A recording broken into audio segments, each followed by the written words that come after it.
أعوذ بالله من الشيطان الرجيم. بسم الله الرحمن الرحيم. إن الله وملائكته يصلون على النبي يا أيها الذين آمنوا صلوا عليه وسلموا تسليما. اللهم صل على محمد وعلى آل محمد كما صليت على إبراهيم وعلى آل إبراهيم إنك حميد مجيد. اللهم بارك على محمد وعلى آل محمد كما باركت على إبراهيم وعلى آل إبراهيم إنك حميد مجيد. باب دوم فصل اول درس 17 است از دروس عقیده که عنوانش است توحید یا یکتاپرستی. خب پیش از اینکه در دیگه بخشای توحید شروع بکنیم، اول میبینیم که توحید در لغت و در اصطلاح چی معنا میده. توحید علما میگن که اصلا از کلمه وحده گرفته شده، وحده، که معنای وحده به معنای انفراد، یکتایی، قطع، مثل مانند، شریک و همتا می باشه. پس این در لغت است که ما مثلا میگیم که انفراد یعنی به معنای مفرد بودن و یکتایی، قطع، مثل مانند، شریک و همتا.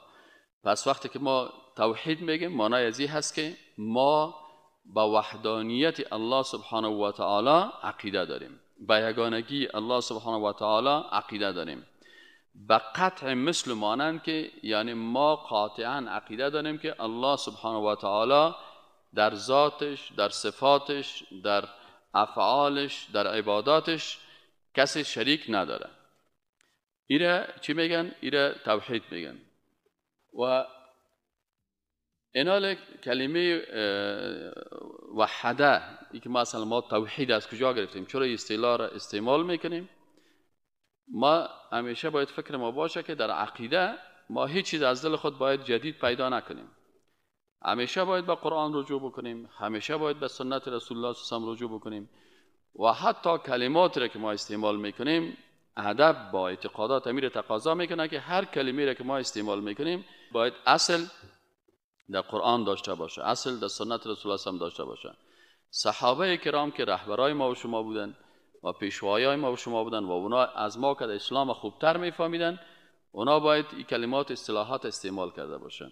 پس وقتی که ما میگیم توحید، شاید شما برتان سوال بکنین که استاد این کلمه توحید میگین و این ترجمه کردین به معنای یکتاپرستی، آیا در قرآن آمده، آیا در احادیث آمده؟ میگیم بله صاحب. عنوان دادیم که کلمه وحده در قرآن کریم، در قرآن کریم کلمه وحده در چندین آیات آمده. فلما رأوا بأسنا قالوا آمنا بالله وحده وكفرنا بما كنا به مشركين. فلما رأوا بأسنا قالوا آمنا بالله وحده. میبینین اینجا کلمه چی آمده؟ وحده. فلما، پس هنگامی که رأوا دیدن بأسنا عذاب شدید مرا، قالوا میگویند که آمنا بالله وحده، ما ایمان آوردیم به الله سبحانه و تعالی که ذات یگانه هست یا به وحدانیت الله ایمان آوردیم. و کفرنا بما كنا به مشرکین، و کافر شدیم با آن چیزی که ما بودیم که شرک می آوردیم. یعنی کسانی که در دنیا شرک میارن، به مخلوق سجده میکنن، به مخلوق رکوع میکنن، به نام مخلوق روزه نفل میگیرن، به نام مخلوق عبادت میکنن، در آیه شریف میگه که وقتی که اینا باز عذاب شدید الله را ببینن، باز تمام از اینا تسلیم میشن و میگن که ما ایمان آوردیم به الله و به وحدانیت و یگانگی الله، به الله ایمان داریم با وحدانیتش. بعضی کسا میگن من به الله ایمان دارم لکن توحید عبادت ندارم. اکثرا فالبینا و جادوگرا یا صفات الله را به مخلوق میتن. اینا میگن که ما موحد هستیم لکن موحد نیستن، متاسفانه. و چی هستن؟ شرک آوردن، خود با الله در صفاتش شریک کردن. بعضی کسای دیگه میگن ما بسیار خوب موحد هستیم لکن به بزرگای خود سجده میکنن، به قبر بزرگای خود سجده میکنن، به قبرهای بعضی از شخصیت‌ها سجده میکنن. حتی در این مزار افغانستان حالا میگن کدام راگک شب بند ساختن چند سال پیش، اما تو مردم میبدن گرد قبر، اما تو چی میکردن؟ طواف میکردن. و حتی من در مدینه منوره یک کس را دیدم طواف در کعبه شریف است، منصوص و توقیفی. کعبه تنها مسلمان میتونه که در کعبه طواف بکنه. دیگر جای ما طواف کردن نمیتونیم. حتی ما دیدیم یک کسی در گرد قبر پیغمبر در گرد اولی میدوید، اما تو میدوید باز که پلیس میید خودت چپ میگیره، باز هم تو میجام تو میدوید احرامم بسته کرده. عند مدینه منوره در قبر رسول اکرم صلی الله علیه و آله این بیچاره تو عرق کرده بود و خود مسجد بسیار کلان است دیگه. اون تو بده و صاحب ازی اون تو بده و چی کو طواف شروع کرده بود. امور مدید مامونجا گفتم توی بیچاره رو سعی کن که این فهمانده نشده. پس بعضی کسا حتی در بعضی از قبرها طواف میکنن. این حال میگه وقتی که اینا عذاب ما را دید باز میفهمه که درس عقیده با دیگه درس‌ها و مجالس چقدر فرق میکنه. من لازم دیگه درس‌ها باشه و مجالس باشه و گپا باشه زود میره. در درس عقیده شیطان نمیمونه. شیطان نمیمونه. تو که جمعی کمر شیطان هم مشکنانی. از این خاطر شیطان کمرت زود میخواد بشکنانه. این حال بسیاری کساست که کمر از اون شیطان به شکل از اشکال شکستانده یک بانه برش پیدا میکنه. الا استاد خوشم نمیاد، الا این مسجد دور است، الا والا سه فلانی گپ پس فلانی گپ. به هر صورت آیات قرآن امیر میگه که فلما رأوا بأسنا قالوا آمنا بالله وحده وكفرنا بما كنا به مشركين. فلما رأوا بأسنا قالوا آمنا بالله وحده وكفرنا بما كنا به مشركين. سعی ما با کل از کافر شدیم. باز وقتی که به درد نمیخورم. مهم اینجا است که کلمه وحده یعنی در قرآن عظیم الشان بالله وحده استعمال شده. از این خاطر وقتی که ما توحید میگیم از دل خود جور نکردیم، بلکه کلمه است که از قرآن گرفتیم. همچنان آیت دیگه که این آیت شریف هم در سوره غافر است، آیت 12 دی میگه ذلكم بأنه إذا دعي الله وحده كفرتم وإن يشرك به تؤمنوا فالحكم لله العلي الكبير. ذلكم بأنه إذا دعي الله وحده كفرتم. وقتی که مشرکین چی میشه؟ عذاب میشه. برای زنا گفته میشه که این عذاب الله برای شما به خاطر چی است؟ اذا دعی الله وحده کفرتم. وقتی که الله با وحدانیتش دعوت میشن که او مردم الله را به یگانگیش عبادت بکنین، نکنین نظر به نام مخلوق، نکنین سجده بر مخلوق، نکنین حیوان ذبح پیش قبر مخلوق، نتین صفات الله را به جادوگر و فالبین که تو از غیب میفهمی. دیگه وقتی که الله به وحدانیتش از اینا دعوت میشد کی کارا بکنن؟ کفرتم، شما کافر شدین.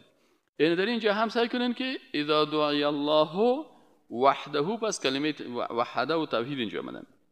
همچنان در آیت شریف دیگه هست که این در سوره الاعراف آیت 70 است.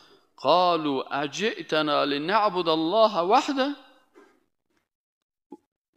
اینجا همون مشرکین یا کفار بر یکی از پیغمبرها که شعیب علیه السلام بود، به فکر میکنم بر از او استدلال کردن، گفتن تو آمدی اجئتنا لنعبد الله وحده، آیا آمدی که ما الله را به یگانگیش عبادت بکنیم و نذر ما کان یعبد آباؤنا، و ما ترک بکنیم چیزایی را که پدرای ما عبادت میکردن. این آیت قرآن چی را برای ما درس میده؟ از نگاه عقیدتی که اکثرا کسایی که در کفر و در شرک و در بدعت و در اسراف و در حرام واقع میشن، علت اساسیش است که اینا زیاد تمسک می‌ورزن با آنچه که پدرایشان کردن. اگر پدر ما فال دیده ما هم فال میبینیم، اگر پدر ما بت پرستی کرده ما هم بت پرستی میکنم، اگر پدر ما مشرک بوده ما هم مشرک هستم. این منهج ابو لهب و ابو جهل است.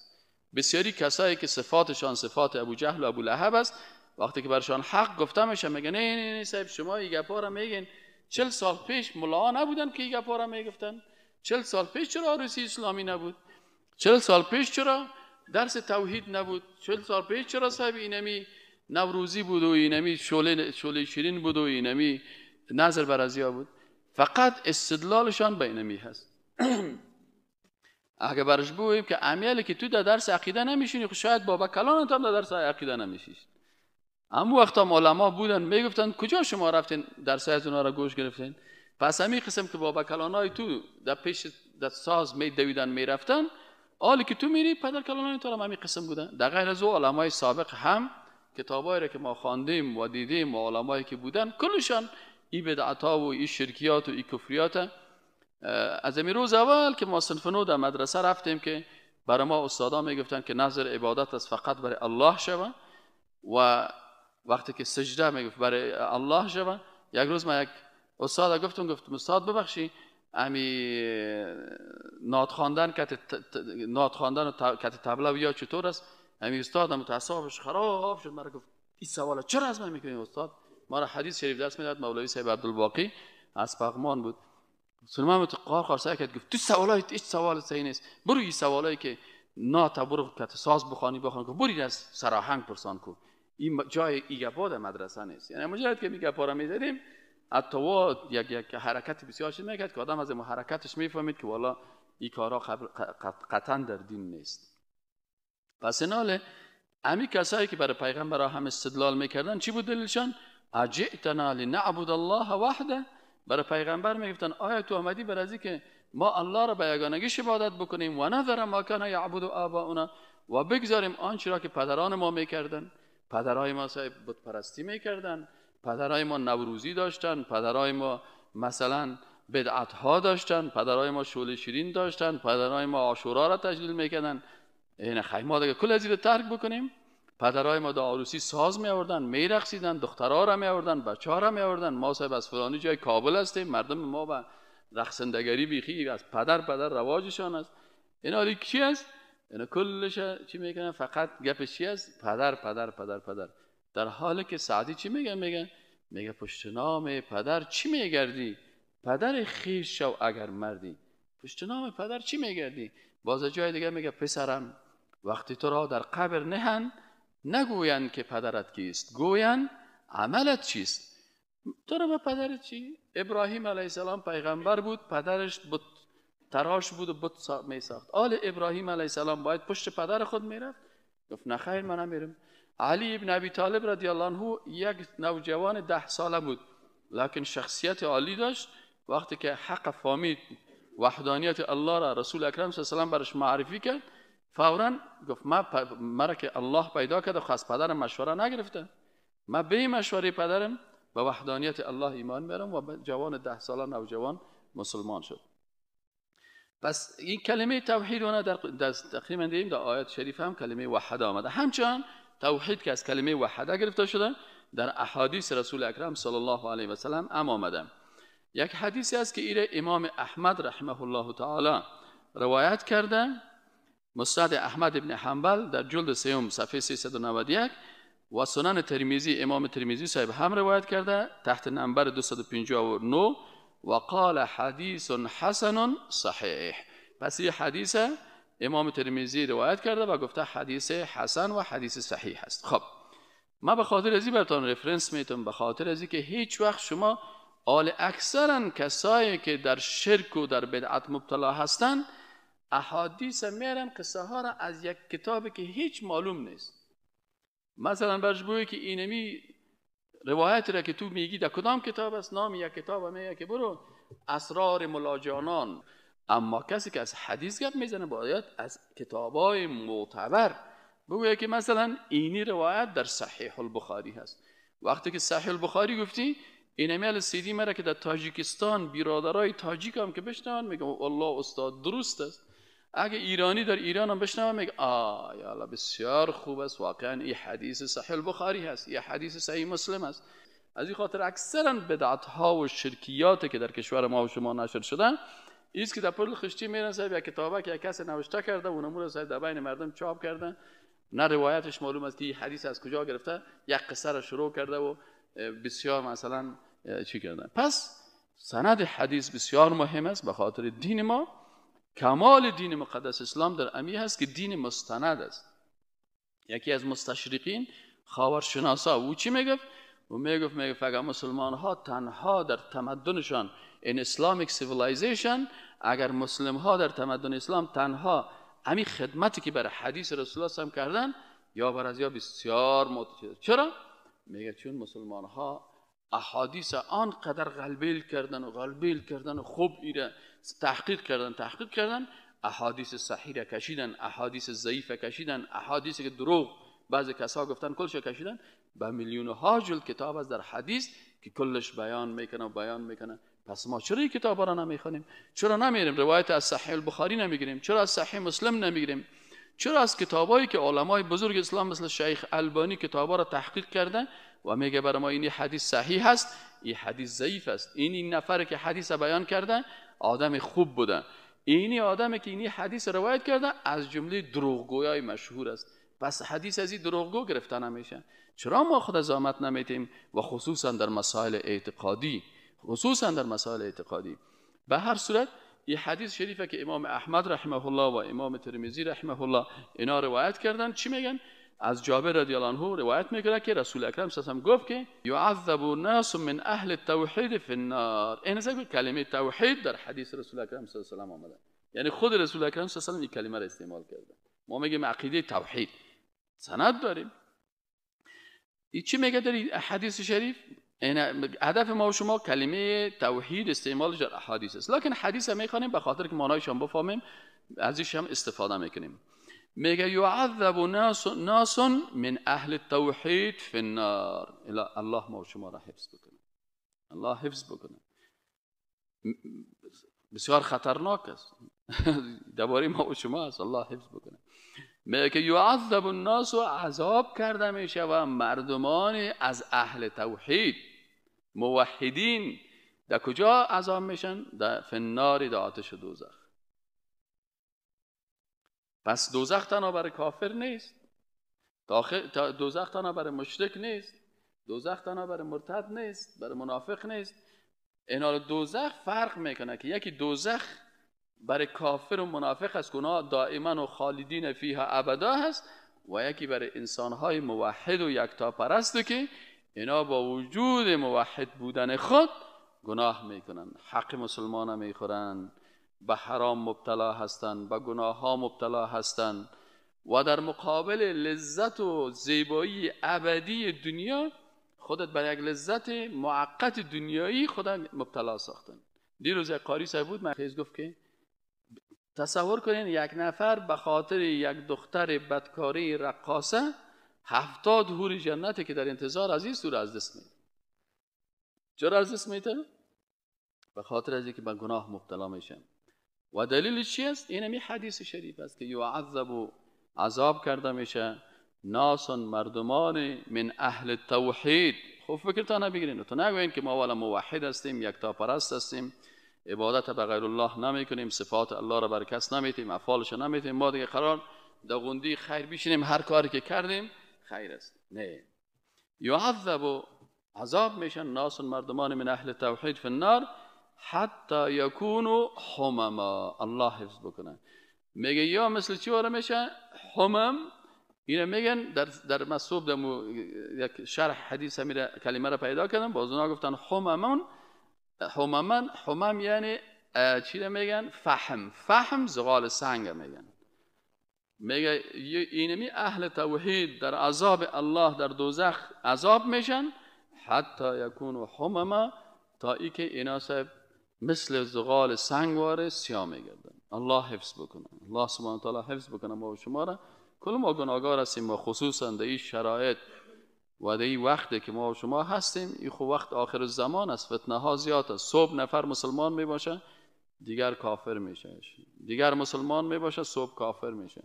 ما و شما با چشم خود همین تلویزیون ها و اینترنت سعی کنید یک نفر خوب مسلمان است، یک دفعه صاحب سر یک آیت قرآن رشخند میزنه، سر یک حدیث پیغمبر رشخند میزنه، سر ریش رشخند میزنه، مخالفت با درس عقیده میکنه. خوب مولوی هست، خوب عالم است، خوب شیخ الحدیث است، که امریکایی خوب دوست است، او را تایید میکنه، مردی از او را شهید میگه، مردی از او را توصیف میکنه، مسلمان است مثلا بد میگه، شهید مسلمان مردار میگه. سبحان الله، انا لله و انا الیه راجعون. بسیار وقت است که الله ما و شما را در پناه خود حفظ بکنه. با جز از اینکه ففروا الی الله، با جز از اینکه انسان فرار بکنه به الله و به الله رجوع بکنه، دیگه بسیار شرایط است که حتی بسیاری مردم از دست این مردمای منافق امی دین پیششان بیخی ایران ماندن که چطور کنیم، هیچ ایران ماندن که حالا این طرف بریم اون طرف بریم چی کنیم، یعنی تو برشان چی کنیم. چرا؟ اهل فتنه و علمای سوء و علمای دنیا طلب و مردمایی که به خاطر دنیا آخرت خدا دین خدا فروختن بسیار زیاد شده متاسفانه. و هر صورت میگه که این مردمایی که در آتش دوزخ از اهل توحید یا عذاب میشن، به سوی اینا عذاب میبینن تا که اینا مثل یک سنگ زغال ورکزه که زیاد در میگیرن. همما باز چی میشه؟ میگه ثم تدرکهم الرحمه، باز چون موحد هستن یکتا پرست هستن رحمت الله اینا را باز درک میکنه و مستحق رحمت الله میشن. فیخرجون و یطرحون علی ابواب الجنه، باز میگه اینمی موحدینه که به اساس گناه مال مردم. حال بسیار متاسفانه ما حتی در دعوتگرای اسلام میگه من از بیگانگان هرگز ننالم که بر من هر چی کرد آن آشنا کرد. دل ما را بسیاری وقتا اما خوب دیندارا کفاندن. چرا که او دیندار یک نفر میخواد دعوت به اسلام بکنه لکن وسایلش حرام. ما والا صاحب دعوت اسلام میکنم. خب دعوت اسلام میکنی، ما اینمی دعوت اسلام میکنم، اینمی مایک است. امی کس که مایک خریده برای من اجازه را میده که من میگه دعوت بکنم. او خریده که نه ای باید این قسم کار شه و ما را گرفتیم سب به دل خود ما والا دعوت اسلام میکنم. اگر این مایک ما حرام باشه، اینمی کامپیوتر که ما گرفتیم، امی کسایی که امی کامپیوتر برای انتشارات گرفته برای من اجازه میده که من همین قسم دعوت بکنم یا نه باید. پس بسیاری کساست متاسفانه که والله سه ما کار دین میکنم در حرام مبتلا هست. بعضی کسا هست که میگن والا ما کار دین میکنم، بزرگترین ضربه به کار دین با اونمو تقوای خود میزنن. از این خاطر باز به این فکر است که من خوب آدم هستم و من موحد هستم و ما صاحب نماز خوب زیاد میخوانم و ما دیگه در گوندی خیر چشتیم. با خدا که این از این حدیث شریف بی که اهل توحید میگن که یعذب ناس من اهل توحید فی النار حتی یکونوا حمما ثم تدرکهم الرحمه، باز اینا را رحمت الله درک میکنه. فیخرجون، پس اینا باز کشیده میشن، و یطرحون و انداخته میشن علی ابواب الجنه، در جنت هم انداخته نمیشن در دروازه های جنت. قال باز میگه که فیرش علیهم اهل الجنه الماء، باز جنتی ها میگن که والا همین مردم خو فیرش علیهم اهل الجنه الماء فینبتون کما ینبت القثاء فی حمالة السیل، باز گفت اهل جنت میبراین و سر از اینا آب میرن از جنت. ایناله از اینجا اول درس گرفتیم که کلمه توحید خود رسول اکرم صلی الله علیه و آله استعمال کرده و در این حدیث صحیح آمده است. و دیگه گرفتیم درس دیگه از که متوجه باشن انسان‌های موحد که ولو که تو موحد هستی مانای زیر نمیته که از حرام حساب نمیشی، از حلال حساب نمیشی، از کارهای خوب حساب نمیشی. به خاطر رسیدن به هدفت هر کس دلش بشکنان، هر کس تهمت بکو، بهتان بکو، مردم بدگویی بکو. سبحان الله. دیروز ما خواندم عبدالله انصاری میگه، شیخ عبدالله انصاری گفت کعبه خانه است که آن را ابراهیم بنا کرده و این قلب مسلمان خانه است که این الله بنا کرده. تو کعبه را بسیار احترام میکنی و قلب مسلمان میرنجانی. احیانا آدم از بعض کسا تو ضربه میبینه، از خوبترین و نزدیکترین دوست خود دمی قلب آدم اما تو تیر میزنه که دلت از زندگی سیاه میکنه. چرا؟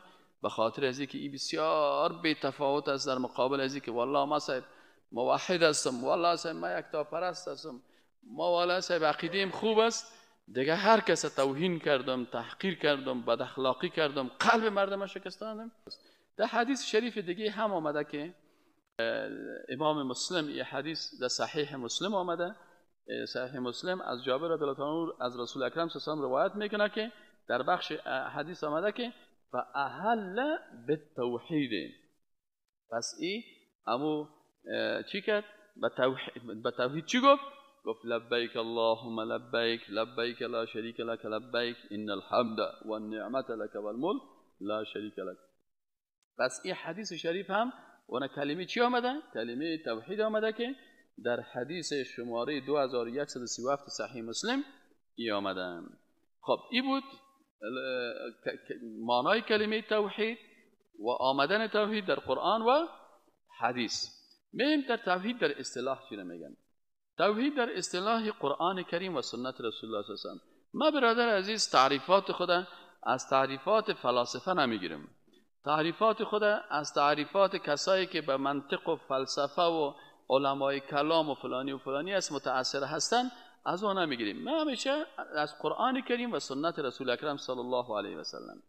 پس تعریف که آنچه که توحید که در قرآن است و چی است در اصطلاح؟ ایمان و تصدیق به یگانگی الله سبحانه و تعالی.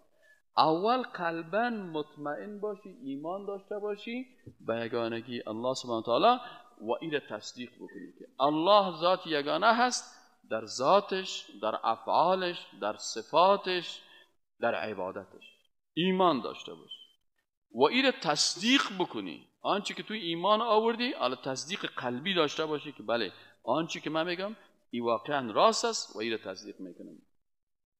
در ذات، صفات، افعال، عبادت، نامها و قانونش، در ذات الله، در صفات الله، در افعال الله، در عبادت الله، در نامهای الله و در قانون الله. باید در اینجا تو موحد باشی. آیات کل چیزی مستنبط از آیات قرآن و احادیث رسول اکرم صلی الله علیه و سلم است و یکی از اینا ما به خاطر ازی که من کتاب خدا که نوشته میکنم برای زندگی خود نوشته نمیکنم. اکثرا کتابای مطابال چاپ نشده. بعضی کسا گفتن چطور است یا چه هم گفتم برادر ما که کتاب نوشته میکنیم ایره به خاطر بعد از مرگ خود نوشته میکنیم که باقیات صالحات ما باشه. چون ایره به خاطر مرگ خود نوشته میکنیم هیچ وقت گپی که مخالف قرآن و سنت باشه که باز در قبر ما عذاب شویم این کارا نمیکنیم. آنچه رو که میگیریم از قرآن و سنت میگیریم. کس قبول کرد خوشش آمد اهلا و سهلا، کس قبول نکرد خودش میفهمه و مطالعهش میفهمه یا هر چیزش.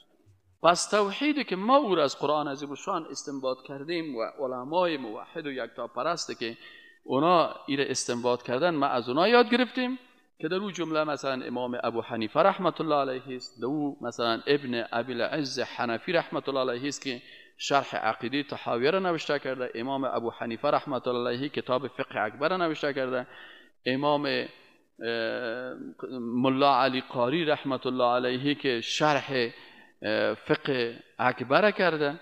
اینی علما و دیگه علمای دیگه که مثلا در دنیا هست مفسرین کرام و علمای بزرگ اسلام اینا که نوشته کردن. پس از این ما استفاده کردیم. پس خود توحید چی است؟ که ایمان و تصدیق به یگانگی الله سبحانه و تعالی است در ذاتش، در صفاتش، در افعالش، در عبادتش، در نامهاش و در قانونش. یعنی چی معنی؟ یعنی که باید اول تو موحد باشی در ذات الله سبحانه و تعالی. ذات الله چه قسم تو موحد شده میتونی؟ قل هو الله احد الله الصمد لم يلد ولم يولد ولم يكن له كفوا احد. قل هو الله احد الله الصمد. الله بی نیاز است. از چی بی نیاز است؟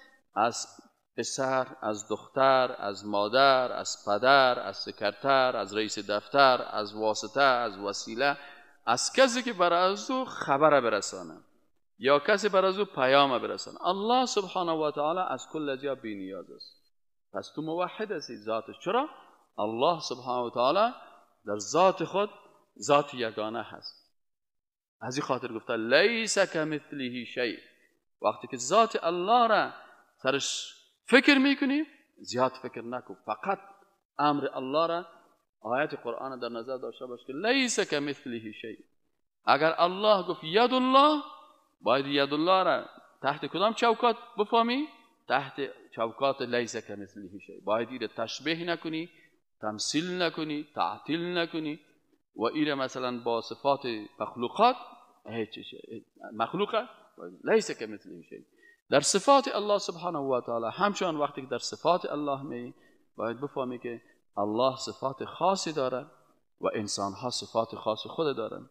مثلا من صفات دارم، صفات مخلوقی هست، پس من احیان مرا خو میگیرن، احیان مرا پینگی میگیرن. الله سبحانه و تعالی چی میگه؟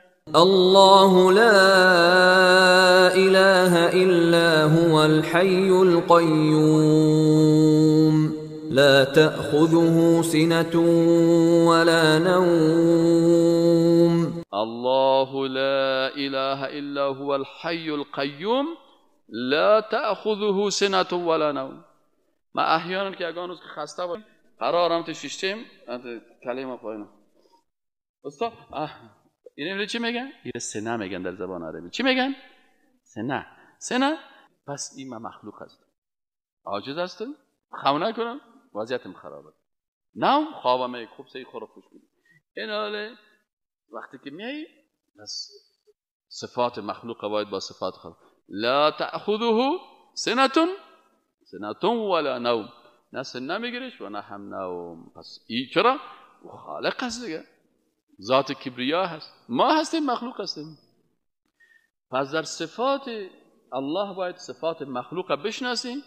مخلوق صفات خراب دارن، بسیاری وقتا اشتباهات دارن، صفات خوب هم دارن، صفات خراب هم دارن. لکن صفات خوب ما هم صفات ضعف است. مثلا عالم هستیم، مخلوق عالم است، بله عالم است. الله عالم است، بله عالم است. پس این هر دوش یک چیز شد؟ نه، عالم بودن خالق با عالم بودن مخلوق بسیار فرق میکنه. چی فرق میکنه؟ فرقش این است که ما علم ما اول جاهل بودیم، باز عالم شدیم. دیروز ما گپا نمیفهمیدیم، حالا نو میفهمیم. پس علم ما با علم الله، علم قدیم است. الله سبحانه و تعالی عالم الغیب و شهاده. ما اینی کسایی که در اتاق سیار علم دارم اما بیرون اتاق نمیفهمم، من مخلوق هستم. لکن الله سبحانه و تعالی عالم غیب است، از داخل و بیرون و کل دنیا. ما از ظاهر تو را میبینم، از قلبت خبر ندارم، اما الله آنچه که در قلب تو میگذره میفهمم. پس ما باید این چی است که توحید در اصطلاح چی است که در ذات الله یگانگیشه، در صفاتش و در مسئله عقیده انسان زود همه چیز از دست میده. از این خاطر کسایی که درس عقیده نخواندن یک همه اکثرش مشکل پیدا شد، میرسه پیش یک فالبین. او فالبین صاحب این 16 قسم بازی میتن.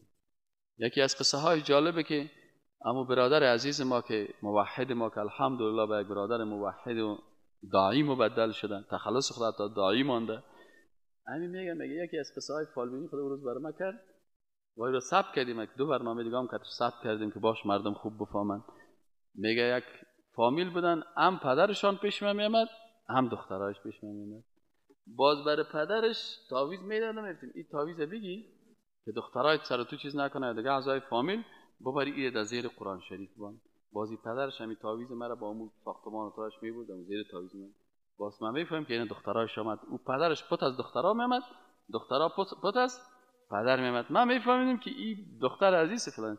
باز من چی میکردم؟ برای دخترش میگفتم که پدر شما یک تعویض کرده در زیر قرآن شریف در خانه تان. از پدرش پرسیدم میگم این قرآن شریف شما در کجا میمونین؟ و میگفتن ما در فلان جا قرآن شریف ماندیم. باز در زیر از چی است؟ قرآن شریف تان چند تا پوش داره؟ صاحب این 5 6 تا پوش داره. در این پوش ششمی یا پنجمیش بریم امیر بان. باز دختراش که میامد باز برش میگفتم که بریم تعویضی که سر شما شده در پوش پنجمی در زیر قرآن شریف همین پوش است. بعضی دخترها که میرفتن اوه این عالم الغیب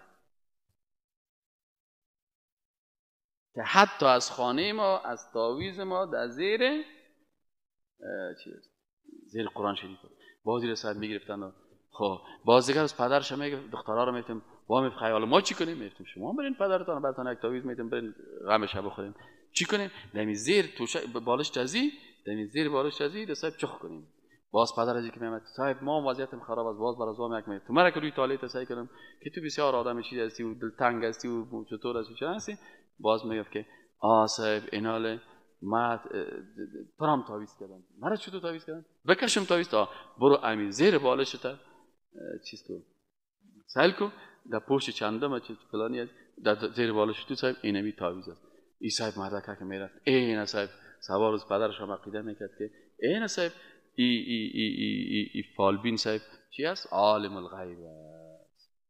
اینال با اینمی عقیده پدرم کافر شد و پیسرم آوردن صاحب برای فالبین دیدن. فالبین هم صاحب خوب ساعت خدا تیده. اینال الله برای ازمی فالبین، الله برای اینمی انسان که در جای سید جلال آقا در پشت در کارت پروان در پشت مکتب رابیا اونجا خوب آدرس هم داشت. و 19,000 تقریبا 400 گفت یا 600 نفر چیز هم داشت. عیسی الله را هدایت میکنه.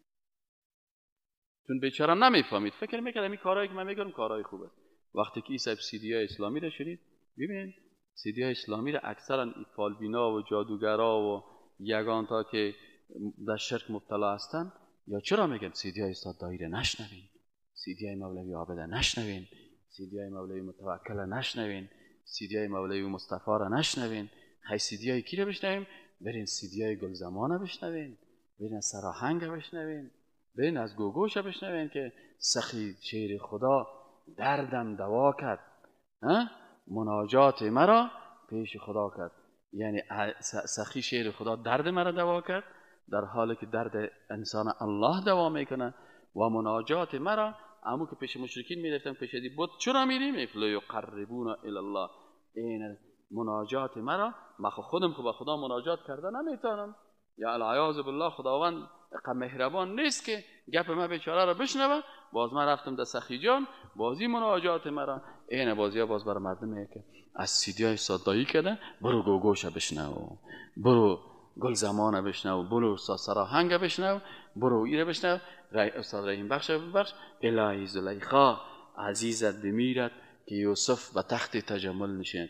آیا یوسف علیه السلام یک مرد پاک با دیانت سر یک زلیخایی که با نص قرآن زناکار بودنش ثابته؟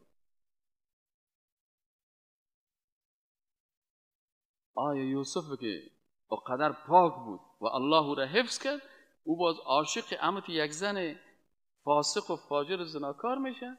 و آیت قرآن میگه که الطیبات للطیبین، دخترهای پاک نصیب پسرهای پاک میشن.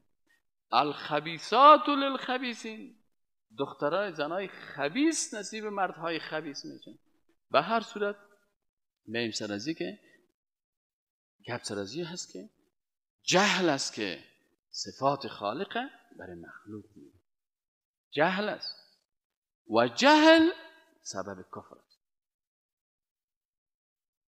اکثرا کسایی که کافر میشن جاهل است، اکثرا کسایی که مشرک میشن جاهل است. از این خاطر ما و شما باز حکم توحید میخوانیم که فهمیدن درس عقیده و توحید سر هر مسلمان فرض عین است. یعنی که تو دمی درس ششتی 5 وقت نماز سرت فرض عین است، قبل از نماز درس توحید سر تو فرض عین است. در این درس که تو میایی یک فرض ادا میکنی و این درس ترک میکنی، تو در حقیقت یک فرض ترک کردی. و یک انسانی که یک فرض ترک میکنه، فرض دیگه را که ترک میکنی گناهگار میشی. این فرض عقیده را که ترک میکنه کافر میشه. به این خاطر ایمان و تصدیق به یگانگی الله سبحانه و تعالی در ذات، صفات، افعال، عبادت و قانونش میباشیم. بسیاری کسا در قانون عمل بسیار مردم هست در عصر دموکراسی با کفر مبتلا میشه نمیتونه. بعضی کسا میگه والا من مسلمان هستم، خب سوسیال دموکرات هستم. کسی میگه که من مسلمان هستم لیکن سوسیال دموکرات. گفتم تو برای من تشریح کن که چی میگم این سوسیال دموکراته، که ما بفهم که سوسیال دموکرات یعنی چی. هم مسلمان هستی هم سوسیال دموکرات؟ باز گفت من مسلمان هستم و سوسیال دموکرات. خب چی معنی سوسیال دموکرات؟ گفت یعنی من خدا را به یگانگی و وحدانیتش قبول دارم، اما اقتصاد سوسیالیستی را میپذیرم. اقتصاد سوسیالیستی. ما برش گفتم که سوسیال دموکرات جان این خوی قسمی نمیشه. چرا نمیشه؟ به خاطر که در کلمه لا اله الا الله ما میگیم که لا نیست، اله هیچ کسی که ذاتش عبادت شوه و قانونش تطبیق شوه الا الله، بغیر از الله. خواه قانون اعتقادی باشه، خواه قانون عبادتی باشه، خواه قانون سیاسی باشه، خواه قانون اخلاقی باشه، خواه قانون اجتماعی باشه، اقتصادی و مالی، هیچ کسی شایسته تطبیق از این قانون نیست الا الله، بغیر از الله. پس وقتی که تو میگی که وحدانیت الله را قبول دارم، پس تو نصف دین قبول کردی. سیگن اله چی را میگن؟ که ذاتش عبادت میشه و قانونش تطبیق. این حالا باید اردوش میگه نه من این قبول دارم که ذات الله عبادت شود، اما قانون الله. پس افتؤمنون ببعض الکتاب و تکفرون ببعض. آیت قرآن میگه آیا شما به بعضی کتاب بعضی قرآن قبول دارین، نماز و روزه و حج و زکات قبول دارم، این از اسلام، و اقتصاد و سیاست و ایگپا از دموکراسی و از غیر مسلمان ها و از امریکا و از فرانسه و قانون فرانسه و قانون سوسیالیست و چرا این چی میشه؟ افتؤمنون ببعض الکتاب و تکفرون ببعض. شما به بعضی از کتاب ایمان میارین، به بعض دیگه فما جزاء من یفعل ذلک منکم. پس جزای الله برای ما میگه که پس جزای کسی که این قسم اعتقاد داره چیز جزایش؟ الا خزی فی الحیات الدنیا، در دنیا تو بسیار ذلیل میشی. اما کسی که تو را بسیار احترام میکرد امروز میگه لعنت خدا سر تو قانون امریکا و غرب نسبت به قانون الله ترجیح میدی. دوستی کافر و بیدین و مرتد نسبت به دوستی الله و رسولش ترجیح میدی. خزی فی الحیات الدنیا. خوب شریف بودی و خوب مردم دستایت امواج میکرد و خوب مردم برات احترام میکرد، لکن با اینمی کارت الله ذلیل ساخت. و ما و شما این چیزا را با چشم خود میبینیم که یک نفر یک روز که مسلمان واقعی است در اوج عزت است، اما یک روز دیگه ببینیش در ترین مرحله ذلت است، کلگی سرش ازش نفرت میکنن. این چرا؟ به خاطر از اینکه آیت قرآن است. افتؤمنون ببعض الکتاب و تکفرون ببعض فما جزاء من یفعل ذلک منکم الا خزی. خزی ذلت و خواری هست. فالحیات و یوم القیامت یردون الى اشد العذاب. و در روز قیامت آل خود دنیا ذلیل شدن، از قلبت میکنه. از این خاطر برادرای عزیز و محترم، توحید در اصطلاح چی است؟ که با وحدانیت الله در ذاتش با الله کس را شریک نیست،